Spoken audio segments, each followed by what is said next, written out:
quick reading for June the 7th to June the 8th. Sagittarius.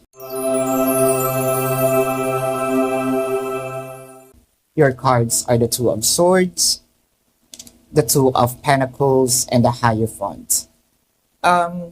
Parang mabababa, no, yung numbers. Kasi meron ditong decision making na parang hindi masyadong napag-isipan. Siguro, heightened energy, no? Sinabi na lang na, okay, break na tayo, ayoko na.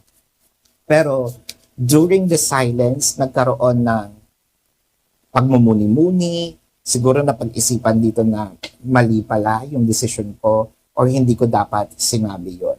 Ngayon, nagdadalawang isip siya na bawiin itong pagsasabi ng ayoko na or break na tayo. With the 10 of Wands and the 8 of Wands, siguro meron ka marireceive dito na tawag or, video call na hindi ko kaya, no? Meron kasi ditong bigat yung separation ninyo. May bigat dito yung sinasabing